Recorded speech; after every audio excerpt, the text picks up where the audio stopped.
பங்களிப்பேன். நம்ம ஜாமியா தாருல் இல்மிக்காக ஒவ்வொரு வீடியோவும் பார்க்கும் பொழுது 100 ரூபா போடுங்கன்னு சொல்கிறோம்.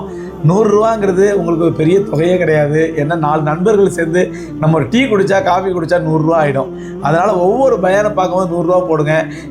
உதாரணமாக என்னோட ஒரு பயானை 50,000 பேர் பார்க்குறாங்கன்னா அந்த 50,000 பேர் 100 ரூபா போட்டிங்கன்னா 50 லட்ச ரூபா வந்துடும். 2 தடவை போட்டால் 1 கோடி ரூபா ஆகிடும். அந்த ப்ராஜெக்ட் ரொம்ப ஈஸியாக முடிச்சிடலாம். அதனால் தயவு செஞ்சு அன்பான வேண்டுகோள் என்ன சொன்னால், என்னுடைய ஒவ்வொரு வீடியோவையும் பார்க்கும் பொழுது அதன் மூலமாக உங்களுக்கு எவ்வளோ பயனடைகிறீங்க. அந்த பயனுக்கு பிரதிபகாரமாக உங்கள்கிட்ட கேட்குறது எனக்காண்டி கேட்கல, அல்லாஹ் தீனுக்காண்டி கேட்குறேன். ஒரு 100 ரூபா போடுங்க. ஒவ்வொரு பயான் பார்க்கும்பொழுது 100 ரூபா போடுங்க. வல்ல ரப்புல் ஆலமீன் அந்த இஸ்லாமிய கலாச்சார மையத்தை, இஸ்லாமிய கல்வி மையத்தை மேலும் மேலும் உருவாக்கி தருவான் இன்ஷா அல்லாஹ். அப்புறம் ஜிபே பண்ணும்பொழுது அந்த நம்பர் ஏதாவது மிஸ்டேக்கு, நம்பர் ஒழுங்காக போல அல்லது உங்களுக்கு அது இப்போ ரீச் ஆக மாட்டேன்னு சொன்னால் இன்ஷால்லா அக்கௌண்ட்டில் கூட போடுங்க. 2 அக்கௌண்ட் நம்பரையும் தர்றோம், அதுலேயும் போடுங்க. தயவு செஞ்சு ஒவ்வொரு தடவையும் பயான் பார்க்கும்போது 100 ரூபா கூட மறக்கலாம். அஸ்ஸலாமு அலைக்கும். எங்கேருந்து பேசுறீங்க ஐயா? என்னோட பேர் அர்ஜுன் ஐயா. நான் கோயம்புத்தூர்ல இருந்து பேசுறேன். சொல்லுங்க ஐயா. நான் வந்து சோ கால்டு இந்து மதத்தை சார்ந்தவன். எனக்கு ஒரு சின்ன சந்தேகம் தான் உங்ககிட்ட. சொல்லுங்க.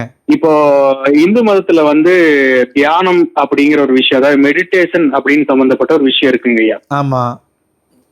அந்த மெடிடேஷன் அப்படிங்கிற விஷயத்துல ஏதாவது ஒரு ரெஃபரன்ஸ் குரான்ல இருக்கா? இதான் ஒரு சந்தேகமா? ஆமா, இது ஒரு சந்தேகம். என்ன காரணம்னா, நீங்க கொஞ்ச நேரம் முன்னாடி பேசும்போது ஒரு சின்ன விஷயம் சொல்லியிருந்தீங்க. தொழுகை செய்யும் போது ரொம்ப கான்சென்ட்ரேட்டடா பண்ணணும் அப்படின்னு சொல்லி நீங்க பேசியிருந்தீங்க. கான்சென்ட்ரேஷன் சம்பந்தப்பட்ட ஒரு விஷயம் தான் தியானம் அப்படிங்கிறது.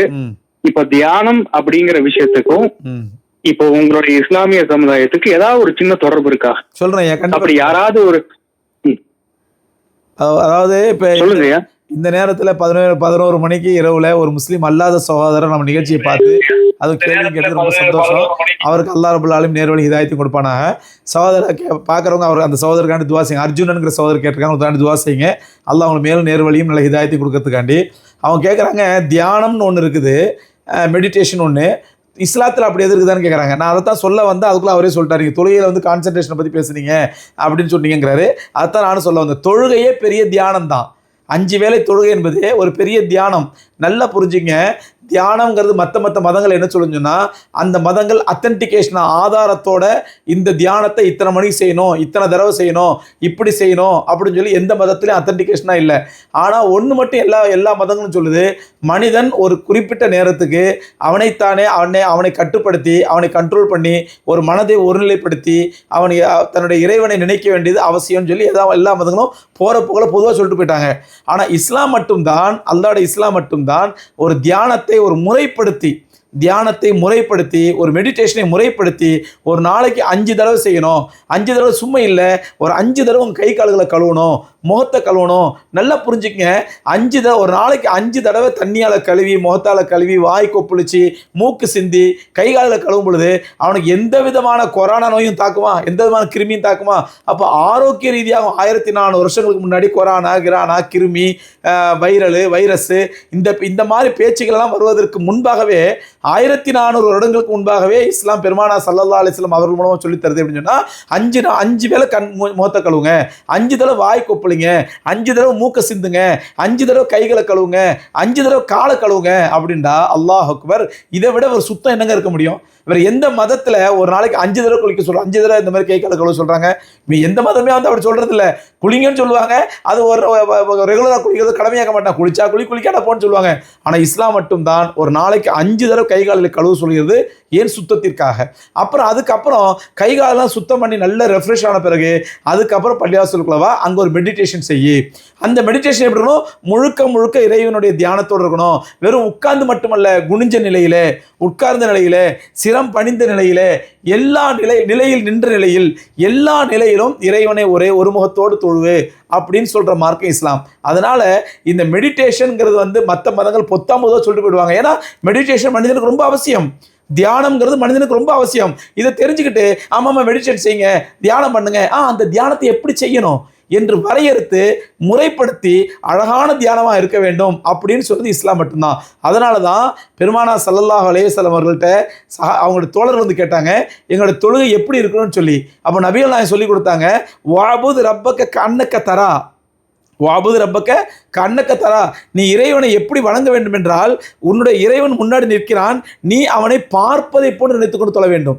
நான் இறைவனை பார்க்கிறேன், எனக்கு முன்னாடி இறைவன் நிற்கிறான் அப்படின்னு நினைச்சுட்டு சொல்லணும். இல்லம் தக்குன் தராஹு, அப்படி நீ பார்க்கவில்லை என்றால், இல்லைங்க என் கண்ணுக்கு தெரியலையே, எனக்கு அப்படி வரமாட்டேங்குது அப்படின்னு சொன்னா குறைஞ்சபட்சம் இன்னஹு யராக், அவன் உன்னை பார்க்கிறான் என்ற எண்ணத்தில் தொழுவு. அப்போ ஒரு அடியான் தொழுகை நிற்கும் போது எப்படி நிற்கணும், நான் இறைவனை பார்க்கிறேன், நான் இறைவனை பார்க்கிறேன், நான் இறைவன் எனக்கு முன்னாடி நிற்கிறான் அப்படிங்கிற எண்ணத்தோடு மன ஒருமைப்படுத்தி ஒரு மெடிடேஷனோட ஒரு தியானத்தோட ஒருநிலைப்படுத்தி ஒரு கான்சன்ட்ரேஷனோட நீ இறைவனை தொழுவு. அப்படி நான் இறைவனை பார்க்கிறேங்க என் கண்ணுக்கு தெரியல நினைக்கிறியா, அவன் ஒன்றை பார்க்குறான் அப்படின்னு நினச்சிட்டு தொழுவு. இதை விட பெரிய மெடிடேஷன் என்னங்க வேணும், இதோட பெரிய தொழுகை மெடிடேஷன் என்ன வேணும்? அதனால தான் இறைவன் சொல்கிறான் ஒஸ்தாயினு பிஸ்ஸபரி வஸ்ஸலா, தொழுகையில் இறைவன் சொல்கிறான், தொழுகையை பற்றி குர்ஆனில் சொல்கிறான், ஒஸ்தாயினு பிஸ்ஸபரி வஸ்ஸலா, நீங்கள் தொழுகையை கொண்டும் பொறுமையை கொண்டும் அல்லாஹ் இடத்துல உதவி தேடுங்கள். இன்னஹா லகபீரத்துன் இல்லா அலல் காஷியின், இந்த தொழுகை என்பது இருக்குது பெரிய பாரமாக தான் இருக்கும், ரொம்ப கஷ்டமாக இருக்கும், ரொம்ப சிரமமாக இருக்கும். யாரு தெரியுமா? இல்லா அலல் காஷியின், யார் வந்து மன ஓர்மையோடு தொழுகிறார்களோ அவர்களை தவிர. அப்போ தொழுகையில் நிற்கும் பொழுது கான்சன்ட்ரேஷனோடு நின்றாதான் அந்த தொழுகையினுடைய டேஸ்ட் நமக்கு தெரியும். குர்ஆனில் சொல்கிறான் இறைவன் ஒரு மெடிடேஷன் எப்படி இருக்கணும், தொழுகை எப்படி இருக்கணும் அப்படிங்கிறது இறைவன் குர்ஆனில் சொல்கிறான், இன்னஹால கபீரத்தின் இல்லா அலல் காஷியின், அந்த தொழுகை என்பது மிகப்பெரிய பாரமாக தான் இருக்கும். யாருக்கு? மன ஓர்மையோடு தொழுபவர்களை தவிர. அப்போ மன ஓர்மையோடு தொழுவுங்க. இதனால தான் நபிகள் நாயகம் ஸல்லல்லாஹு அலைஹி வஸல்லம் சொன்னாங்க, குர்ரத்து ஐனி ஃபிஸ் ஸலா, என்னுடைய கண் குளிர்ச்சி, என்னுடைய மகிழ்ச்சி, என்னுடைய சந்தோஷம் தொழுகையில் இருக்குதுன்னு சொன்னாங்க. ஏன்? அவங்க வந்து முழுமையான கான்சன்ட்ரேஷனோடு தொழுதாங்க. அதனால் தொழுகையினுடைய டேஸ்ட் அவங்களுக்கு தெரிஞ்சிச்சு. இன்னைக்கு எங்களை முஸ்லீம்களில் பல பேருக்கு தொழுகைங்கிறது பெரிய பாரமாக இருக்குது. நீங்கள் பார்த்தீங்கன்னா முஸ்லீம்களில் 110% தொழுகிறாங்க, 90% தொழுகிறதே இல்லை. ஏன்னா அவனுக்கு தொழுகை பெரிய பாரமாக இருக்குது, தொழுவுனாலே பெரிய கஷ்டமாக இருக்குது, பள்ளிவாசலுக்கு 5 வேளைக்கு போகிறதுனாலே பெரிய சிரமமாக இருக்குது. காரணம் என்னக்கா? அவனுக்கு கான்சன்ட்ரேஷன் இல்லை, மன ஓர்மை இல்லை. இறைவன் சொல்கிறான், மன ஓர்மை உள்ளவர்களுக்கு மட்டும்தான் தொழுகையினுடைய டேஸ்ட் தெரியும், தொழுகையினுடைய டேஸ்ட் தெரியும். அந்த ஆயத்தை சூரத்துல் பக்ரால வரக்கூடிய ஆயத்து, நீங்கள் வேணால் இன்ஷா அல்லாஹ் வேணால் உங்களுக்கு அந்த நம்பர் சொல்லித்தரேன், குர்ஆன் எடுப்பேன், அந்த ஆயத்து நம்பரை சொல்லிடுறேன், நீங்கள் ஆயத்து நம்பர் எடுத்து பாருங்கள். அதில் இறைவன் தெளிவாக சொல்கிறான், இன்னஹால கபீரத்தோன், நிச்சயமாக தொழுகை என்பது பாரமாகத்தான் இருக்கும், இல்லா அலல் காஷியின், மன ஓர்மையோடு தொழுபவர்களை தவிர. அந்த மன ஓர்மை தொழுவது யாரு? அதையும் சொல்கிறான், அல்லதீன எதுன்னு அன்னஹும் முலாக்கு ரப்பிஹிம். அல்லாஹ் அக்பர், எவ்வளோ தெளிவாக சொல்கிறான் பாருங்க. மன ஓர்மை யாருக்கு வரும்னு சொன்னால், அல்லதீன எதுன்னு அன்னஹும் முலாக்கு ரப்பிஹிம், அவர்கள் தங்களுடைய இறைவனை சந்திக்கிறோம் என்று நினைத்து கொண்டு தொழுவார்கள். இறைவனை சந்திக்கிறோம், சூரத்துல் பக்ரால 45வது ஆயத்து. சூரத்துல் பக்ரா அவங்க எப்படி சொல்லுவாங்க? அல்லதீன எதுன்னு அன்னஹும் முலாக்கு ரப்பிஹிம், அவங்க தொழும்போது எப்படி தொழுவாங்களாம்? என் இறைவனை சந்திக்கிறேன் என்று நினைத்து கொண்டு தொழுவார்கள். அப்படி தொழும் பொழுது தான் அந்த தொழுகையில் முழுமையான கான்சன்ட்ரேஷன் வரும். இதைத்தான் ரசூலுல்லாஹி ஸல்லல்லாஹு அலைஹி வஸல்லம் தெளிவுபடுத்துனாங்க. எப்படி தொழணும்? வாபுது ரப்பக்க கண்ணக்க தரா, நீ இறைவனை தொழுவதை, இறைவனை பார்ப்பதை போன்று தொழுவே, இல்லை என்றால் இன்னஹு யராக், குறைஞ்சபட்சம் அவன் ஒன்றை பார்க்குறான் என்ற எண்ணத்தில் தொழுவே. ஆக மெடிடேஷன் என்பதை வரையறுத்தது இஸ்லாம், முறைப்படுத்தியது இஸ்லாம், அந்த மெடிடேஷனை பயனுள்ள மெடிடேஷனை ஆக்கியது இஸ்லாம். அதனால தான் இஸ்லாத்தை நாங்கள் இயற்கை மார்க்கம்னு சொல்கிறோம். இது மனிதனாக உருவாக்கப்பட்ட கற்பனை மார்க்கம் அல்ல, மனித இயல்போடு, மனிதனுடைய இயற்கையோடு, மனிதனுடைய குணாதிசயங்களோடு இயல்போக இயன்றிய மார்க்கம். காரணம் என்ன அப்படின்னு சொன்னால், மனிதனை படைத்தவன் இறைவன், அவனுக்கு தான் தெரியும் இந்த மனிதனுக்குள்ள உள்ள ப்ளஸ் என்ன மைனஸ் என்ன, இந்த மனிதன் எது முடியும் எது முடியாது, இதெல்லாம் தெரிஞ்சவன் இறைவன் ஒருத்தன் தான், அல்லாஹ் ஒருத்தன் தான். அந்த அல்லாஹ் தான் படைச்சான், அவனுக்கு தான் தெரியும் நம்மளால் எது முடியும் எது முடியாது, எது வேணும் எது வேணாதுன்னு சொல்லி. அதனால தான் மனிதனுடைய இயல்புக்கேற்றவாறு ஒரு அழகான மெடிடேஷனை இஸ்லாம் கற்றுக் கொடுத்திருக்கிறது. அந்த மெடிடேஷன் தான் தொழுகை. சகோதரர் இவ்வளோ போதும் நினைக்கிறேன். இதுக்கு மேலே உங்களுக்கு விளக்கம் என்ன, இன்ஷால்லா இந்த நம்பரை தொடர்பு கொண்டு என்ன இன்ஷால்லா என்ன எப்போது தொடர்பு வச்சுங்க. உங்களுக்கு இஸ்லாம் சம்பந்தமாக என்னென்ன டவுட் வேணுமோ அதெல்லாம் இன்ஷால்லா கிளியர் பண்ணுறோம். அல்லாஹ் ரப்பல் ஆலமீன் கூடிய சீக்கிரம் ஹிதாயத்து கொடுப்பது போதுமானவன். பிஸ்மில்லாஹிர் ரஹ்மானிர் ரஹீம். அன்பார்ந்த சகோதர சகோதரிகளே, அஸ்ஸலாமு அலைக்கும் வரஹ்மத்துல்லாஹி வபரகாத்துஹு. சென்னை முட்டுக்காடிலே ஈசிஆரில் அல்ஹம்துலில்லாஹ் நம்முடைய ஜாமியா தாருல் இல்மியுடைய மதரசா கட்டுமான பணி நடந்து வருது, உங்கள் எல்லோருக்கும் தெரியும். அதில் அல்ஹம்துலில்லாஹ் கீழே 3500 ஸ்கொயர் ஃபீட்டு நம்ம பள்ளிவாசல் ஆக்கியிருக்கிறோம். அதுக்கு மேலே தான் மதரசா இல்மி கேம்பஸில் ஒரு பள்ளிவாசல் உருவாகிட்டு வருது. இந்த பள்ளிவாசலை பற்றி தகவல் உங்களுக்கு சொல்லியிருக்கிறோம். சகோதரர், இந்த பள்ளிவாசலுக்கு ஒரு முசல்லா, அதாவது ஒரு ஆள் தொழுகிற அளவுக்குள்ள ஒரு முசல்லா 7000 ரூபாய் என்று தீர்மானித்திருக்கிறோம். நீங்கள் உங்களால் முடிஞ்ச அளவுக்கு எவ்வளோ முசல்லாக்கள் வாங்க முடியுமோ வாங்கி வக்ஃப் செய்யுங்க. யார் பேரில்? உங்களுடைய இறந்த காலஞ்சென்ற உங்களுடைய பெற்றோர் பேர்லையோ, அல்லது உங்களுடைய கணவன் அல்லது மனைவி பேர்லையோ, அல்லது உங்களுடைய உறவினர் பேர்லையோ, அல்லது நம்முடைய உயிரினும் மேலான கண்மணி நாயகம் ரசூலை கரீம் ஸல்லல்லாஹு அலைஹி வஸல்லம் அவர்கள் பேரிலேயோ வாங்கி வக்ஃப் செய்யுங்க. கியாமத் நாள் வரைக்கும் உங்களுடைய அன்புக்குரியவரை யாருக்கு நீங்கள் வக்ஃப் செய்றீங்களோ அவங்களுக்கு நன்மை கிடைச்சிக்கிட்டே இருக்கும். ஏன்னா இந்த பள்ளிவாசல் சும்மா 5 வேளை தொழுதுட்டு பூட்டுற பள்ளிவாசல் இல்லை. இங்கேயே குர்ஆனை ஹிஃப்ஸ் செய்யக்கூடிய மாணவர்கள் தங்கியிருந்து அமல் செஞ்சுட்டு இருக்கிறாங்க. 24 மணி குர்ஆன் ஓதிட்டு இருக்காங்க.